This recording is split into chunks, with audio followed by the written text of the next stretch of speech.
오늘은 베르나르 베르베르의 장편소설 개미에 대한 얘기를 해보겠습니다. 사실은 5권으로 나온 긴 책인데요.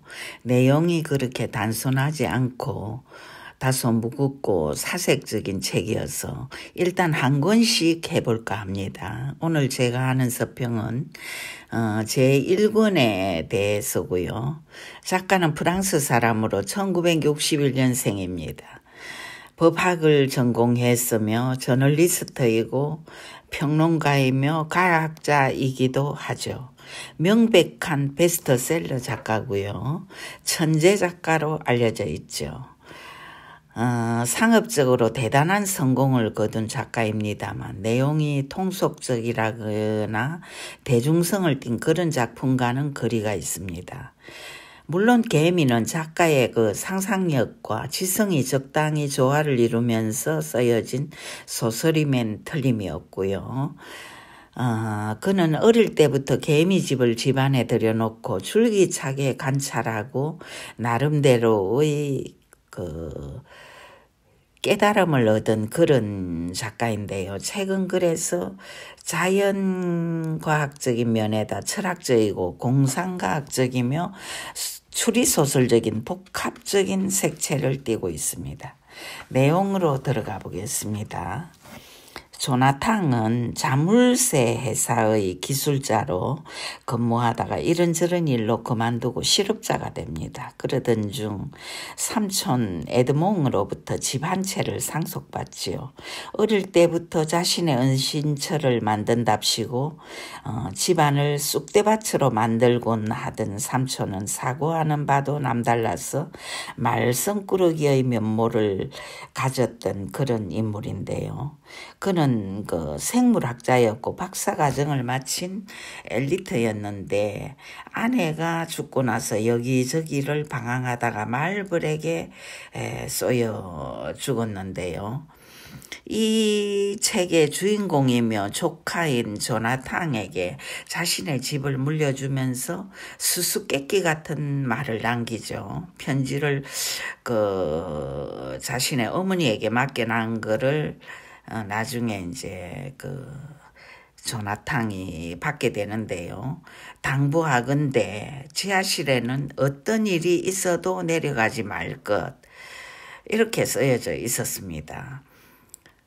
조나탕은 그러나 그 가옥이 역사적인 기념물로 지정되어 있고 르네상스 시대의 현인들이 살았다고 알려진 터라 엄청난 호기심을 갖죠. 아무튼 조나탕은 아내 리시와 아들 니콜라와 푸들종 개 한 마리를 데리고 그 집으로 이사를 들어가죠. 한편 호박이 넝쿨째 득굴러 들어온 시기 된 조나탕이 이사한 그 집 부근에는 거대한 개미 나라가 존재하고 있습니다. 그들 도시의 이름은 벨로캉, 거주자들의 수는 개미수를 말하는 거죠. 무려 1,800만 명, 높이 1m에 지하에 50층, 지상에 50층, 그 일대에서 가장 큰 도시인데요. 그곳엔 수개미, 안개미, 병정개미, 일개미, 여왕개미 등 한 도시를 건설하고 유지하는 데 필요한 사회의 일원들이 다 모여서 살고 있는 거지요. 그들에겐 위계 질서가 있고 분담해서 해야 할 일이 있고 사회의 일원으로서 마땅히 해야 할 의무가 있고 소통하는 능력이 있으며 또 성적 욕망이 있고 강박관념도 있습니다. 그들의 나이는 태어난 날로부터 세는데요. 173일 된 개미의 나이는 173일이 되는 거죠. 그들의 후각은 너무나 발달되어서 그것으로 정보를 방출하기도 하고 얻기도 하는데요. 그 모든 감각을 맡아서 움직이는 역할은 더듬이가 해내고 있습니다. 이름도 있습니다. 가을 초부터 계산해 327번째로 산란된 수개미라면 이름이 327이 되는 거죠. 불개미, 흰개미 여러 종류의 개미들이 모여서 살고 있는 그 도시엔 연방이라는 암묵적인 약속이 있어서 제디, 베이나캉, 리비오캉, 벨로캉은 서로 협력하면서 사는 연방이죠. 벨로캉의 여왕개미의 이름은 벨로키우키우니. 그 일대에서는 가장 강력한 정치력을 가진 나라의 여왕인 거죠. 아무튼 거기엔 일개미, 병정개미, 문지기개미, 유모개미까지 고루고루 모여서 집단 체제의 사회를 이루고 있는데요. 그들은 서로 간의 소통을 위해서 더듬이를 이용해 페로몬이라는 냄새를 뿌리기도 하고 자신의 영양물을 되새김질의 동료에게 나눠주기도 합니다. 개미를 자꾸 여린 보잘것없는 생명체로 여기다간 큰일 납니다. 개미의 더듬이엔 수천 가지의 정보를 감지하며 복부 안에는 항물질을 저장할 수 있는 주머니와 자루, 샘들이 가득하다고 저자는 말합니다. 조나탕이 이사를 한 지 며칠 후 그는 데리고 온 개를 잃어버립니다. 외아들 니콜라가 엄청 사랑하고 아끼는 개인데요. 온 집안을 다 짖어도 없던 개는 지하실 쪽에서 처절한 울음소리를 냅니다. 아들은 울고불고 난리가 나고 알고 보니 개는 국계 장군 지하실 문 틈새 사이로 난 공간으로 빠진 듯 했습니다. 결국 조나탕이 지하실에 국계 장군 자물쇠를 부수고 개를 구하러 내려갑니다. 어둠 공포증이 있는 조나탕이 지하실에 내려간 지 4시간째 강감무소식입니다. 아니 고작 해야 한 저택의 지하실일 뿐인데 내려간 지 4시간이 지나도 연락이 없다니 그 모자는 애를 태우다 못해 어쩔 줄을 모릅니다. 8시간이 지나도 조나탕이 안 올라옵니다. 그래서 할 수 없이 이제 막 경찰서에 전화를 하고 있는데 그제서야 올라온 조나탕의 팔에는 피투성이가 된 개의 시체가 달려 있는 거죠. 그리고 조나탕의 표정엔 열기에 차 있었고 낯빛은 파래했죠. 의아해하는 가족들에게 그가 말하죠. 저 아래는 지가 우글우글해. 개는 사나운 지들이 갈기갈기 찢어놓은 거야. 그리고 그는 또 말합니다. 지하실이 너무 깊어서 끝이 안 보여. 얼마나 캄캄한지 상상이 안 갈 거야. 죽은 같았어. 아무것도 모르는 상태에서 무턱대고 나아갈 수는 없잖아. 그래서 올라온 거라는 거죠. 아무튼 8시간 만에 올라온 그가 한 그 미스테리한 얘기의 안에는 전율하고 이제 이 저주받은 지하실을 꼭꼭 막아버리고 말도 꺼내지 말기로 하자고 결론을 내리죠. 그러자 죽은 에드몽 삼촌이 지나간 길이 틀림이 없을 그곳에 자기는 다시 내려가 봐야 한다고 여기서 그만둘 수는 없다고 다시 들어가 봐야 한다고 조나탕은 우기죠. 끝을 보겠다는 거죠.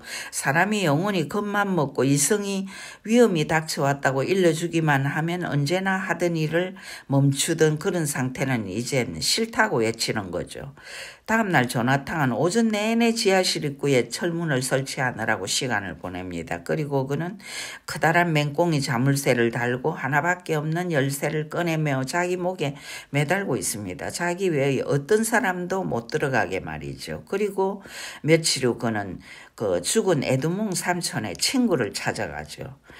다니엘 로젠벨트 교수는 에드몽 삼촌과 같이 곤충 연구를 하던 학자인데요.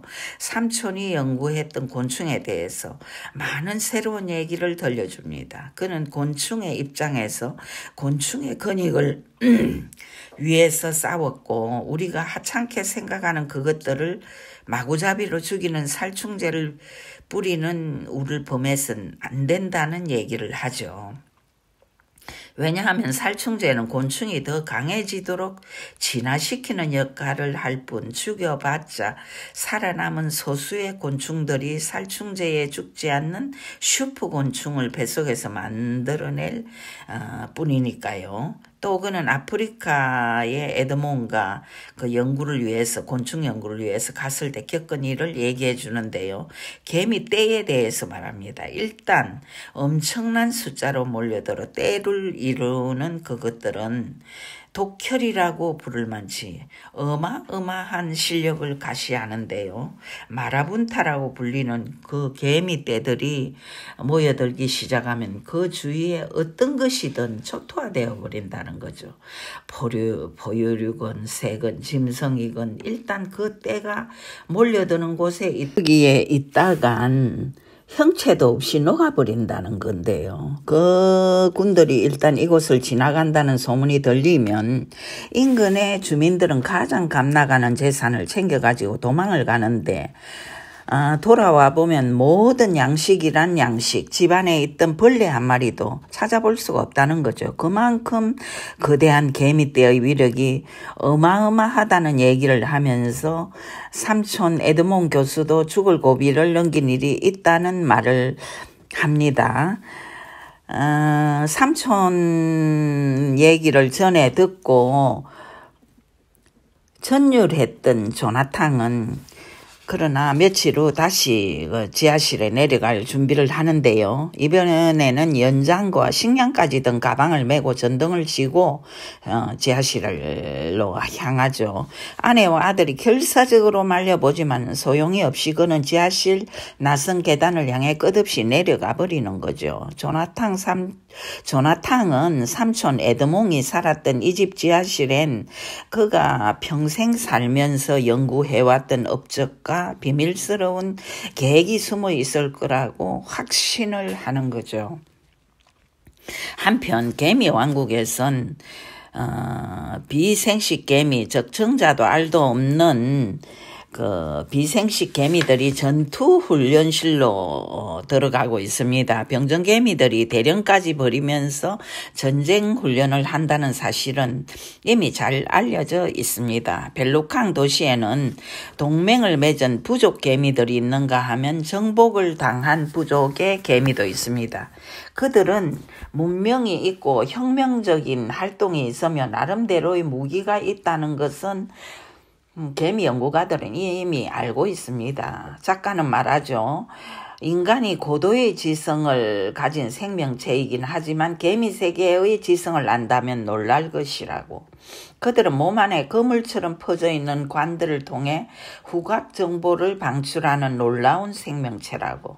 죽은 에드몽 삼촌은 개미에게 지능이 있는가를 여러 가지 방법으로 실험했었는데요. 그들이 드나드는 구멍 앞에 장가지를 단단하게 박아 놓았다고 합니다. 6일 만에 나뭇가지가 구멍에서 채워져 있음을 보고 다시 실험에 착수한 사흘째, 나뭇가지를 밀고 당기고 물어뜯던 개미가 3일째가 되자 한쪽 다리로 나뭇가지를 잡고 그 틈새로 배를 부풀려서 구멍의 입구를 넓히며 장가지를 밀어내고 있음을 봅니다. 그 삼촌 에드몽의 그 동료 교수는 말합니다. 그들에게 두뇌가 있는데 지성이 없을까? 아무튼 그 로젠벨트 교수에게서 그 얘기를 모두 들은 조나당은 더 밑으로 지하로 내려가겠다는 결심을 붙입니다. 그리고 결국 지하실로 내려가는데요. 만 이틀째가 지나도 올라오지를 않습니다. 안절부절하던 아내 류씨는 아이가 자는 동안 캄캄한 지하실로 자기도 내려가죠. 그리고 이제 그 다음에 또 올라오지 않죠. 그러니까 이제 엄마 아빠를 기다리다 지친 니콜라 아들이 이제 그 경찰서를 찾아가 자초지종을 얘기하고 형사는 치안대원들과 소방대원들을 데리고 오죠. 윗옷을 입었고 헬멧도 쓰고 온 그들은 조심조심 끝없이 이어져 있는 낯선형 계단을 따라 지하로, 깊은 지하로 내려갑니다. 그런데 이제 그들 또한 내려가서는 안 올라옵니다. 그러니까 이제 니콜라는 고아원에 들어가죠. 부모도 없는 집에 어린 소년이 혼자서 살 수는 없으니까요. 도대체 지하엔 무슨 일이 벌어지고 있는 걸까요? 내려가기만 하면 다시 올라오지 않는 사람 때문에 놀라는 건 가족 친지만이 아닙니다. 도시 사람 모두가 놀라고 궁금해하죠. 지하로 소방대원들이 내려간 뒤로 소식이 또 끊기자 이번엔 고아원에서 집으로 도망쳐온 외아들 니콜라가 횃불을 들고 지하실로 또 내려갑니다. 엄마 아빠 어디 계세요를 외치면서. 그러나 그 역시 다시는 올라오지 않습니다. 신문엔 일제히 이런 기사가 실립니다. 퐁텐불로 저주받은 지하실에 또 하나의 실종 사건. 웰즈가의 외아들 정발, 경찰 속수무책. 참으로 소설 같은 일이 베르베르의 개미라는 소설 속에서 벌어지고 있는 거죠.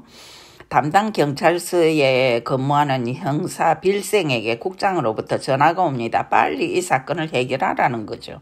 나중엔 도지사에게서 연락이 오고 그야말로 난리법석입니다. 마침내 빌생은 밧줄이 끊어질 새라 스스로 동굴 탐사복장을 갖추고 등산용 밧줄을 두른 채 워키토키까지 어깨에 걸고 치안대원 6명과 함께 지하로 내려갑니다. 이 미스테리한 사건을 풀어내기 위해선 그 이상 무슨 방법이 있겠습니까? 모두들 몸에는 밧줄을 메고 손에는 총까지 들고 그들은 지하로 내려가기 시작합니다. 그리고 나서 또 알아들을 수 없는 신호음이 지상으로 들려오고 또 소식이 끊깁니다. 그런 차에 한 사람의 치안대원이 살아 들어옵니다. 그러나 공포로 일그러져 있는 그 얼굴은 이미 유령 같은 몰골일 뿐입니다. 무슨 일이야? 라고 땅 위의 사람들이 묻습니다. 그는 그러나 이미 미쳐 있습니다. 정상인의 모습이 아닌 거죠. 할 수 없이 동료들은 그를 정신병원으로 보낸 다음 지하실 입구를 막습니다. 그 마지막으로 지하로 내려간 사람들은 세 사람이 있습니다. 죽은 에드몽 삼촌의 어머니이자 조나탕의 할머니, 나이가 100살입니다. 그리고 이제 러디크 교수, 로젠펠트 교수, 에드몽 삼촌의 연구실에서 함께 연구를 했던 바로 그 교수들이죠. 그들이 이제 동굴 탐사 복장을 입고 벽을 입구를 막아놓은 벽을 이제 몰래 부수고 또 그 할머니는 그 집에 상속자니까요. 그래가지고 부수고는 죽음을 각오하고 지하로 내려가는 거죠. 일종의 사명감, 호기심 그런 것도 있었을 거고 또 자신의 일가부치에 대한 안부를 알기 위해서 또 목숨을 걸기도 하고 할머니는. 그래서 이제 세 사람이 내려가는데요. 추궁과 같은 어둠을 뚫고 끝없이 이어진 낯선형 계단을 따라 깊이 들어가면서 해골이 된 시체를 만나기도 하고 쥐떼를 만나기도 하면서 지고 온 배낭 속에서 차와 식량을 꺼내 먹기도 하면서 무수히 많은 벽을 부수고 그렇게 내려가는 거죠. 전율하고 공포를 느끼며 또한 신비를 느끼며 어떤 지점에 도달합니다. 거기서 어떤 벽에 여기에서 의식이 끝납니다. 무의식 안으로 들어오시겠습니까? 그들 앞에 문이 나타나고 그런 글귀가 쓰여져 있습니다. 그리고 통발이 나타나죠. 여기까지 왔는데 어쩌겠어요. 그들은 이제 선택의 여지 없이 세 사람 모두 강철 같은 통발 속을 통과했고 그리고 나서 한참 동안 동굴 바닥 속을 걸어갔죠. 그러자 갑자기 그들이 밟고 있던 바닥이 무너지면서 그들은 날고 있음을 느끼죠. 푸른 불빛이 보이고 어쩌면 이미 그들은 다른 차원의 세계로 진입한 걸까요? 아무튼 그들은 어떤 거대한 사원 안에 자기 세 사람이 들어와 있음을 느끼죠. 푸른 불빛이 보이고 컴퓨터와 시험관들이 가득 찬 곳. 그곳에서 전등에 불이 켜지며 세 사람 앞에 조나탕이 나타납니다. 우리 작은 공동체에 오신 걸 환영합니다. 그러면서 그는 안을 향해 외칩니다. 리씨, 손님들이 오셔서 그들은 살아있었던 거죠. 또 아들 니콜라, 소방대원들, 빌생경정, 치안대원들 모두들 지금 새벽이라 잠을 자고 있다고 그는 말하죠. 꿈인지 현실인지 세 사람은 팔을 꼬집고 서로를 바라보며 이 믿어지지 않는 현실 앞에서 얼떨떨하면서 와들와들 떨죠. 조나탄은 말하죠. 우리는 다른 신세계, 즉 개미라는 집단의 신세계와 대화를 나누려 한다. 그러나 역부족이다. 우리가 외계 생명체를 만나면 대화의 틀이 정해져 있지 않아 애를 먹을 게 뻔할 것처럼 개미와 인간의 커뮤니케이션 역시 아직은 도달할 수 없는 지점에서 서로 존재한다. 그러나 분명한 건 인류가 옛날엔 상상조차 못했을 거대한 문명을 이루고 외계 생명체와의 교감을 연구하고 있는 것처럼 개미 역시 갈목할 만한 문명의 그 탑을 쌓으며 이 지구 안에서 존재력을 가시하고 있다. 그들 역시 인류에 대해서 외계 생명체에 대한 것만큼이나 두려움과 놀라움을 가지며 대하고 있는지도 모른다. 이런 말을 합니다. 실제 개미는 우리 인류보다 수천 배 더 많은 숫자를 늘리며 지구상에 존재해 왔었죠. 오고 있죠. 인류보다 적어도 1억 년 이상 오래된 생명체이기도 하죠. 1945년 핵전쟁에서도 살아남은 유일한 곤충이기도 하고요. 우리가 인정하든 안 하든 그들은 엄연히 지구에서 가장 오래된 종족이며 지성을 가진 생명체임에 분명한 거죠. 베르나르 베르베르가 이 책을 발표했을 당시는 1991년 그가 30대였을 때였는데요. 30세였는지 모르겠습니다. 일대 센세이션을 일으켰죠. 프랑스뿐 아니라 전 세계로 35개국의 언어로 번역되어 수백만 부 이상 팔려나갔는데 특이한 건 그중 절반 이상이 우리나라에서 팔렸죠. 섬세하고 다감한 민족성을 가진 우리나라 국민성 특유의 정서와 맞아떨어졌을 거라고 저는 생각해 보는데요. 지금의 30대, 40대, 50대, 60대 나이는 누구든지 이 베르나르 베르베르 이름은 들어본 적이 있을 거라고 저는 생각합니다. 작가가 우리나라에서 인기가 있는 만큼 그 역시 우리나라에 대한 애착이 대단합니다. 개미 이후의 작품에 한국 사람을 등장시키는 건 물론 우리나라 방문도 하고 매스컴에 출연하기도 했었죠. 아무튼 오늘은 1편에 대한 얘기를 했었고요. 흥미진진하게 전개되는 뒷얘기들은 기회가 있는 대로 또 올려보도록 하겠습니다.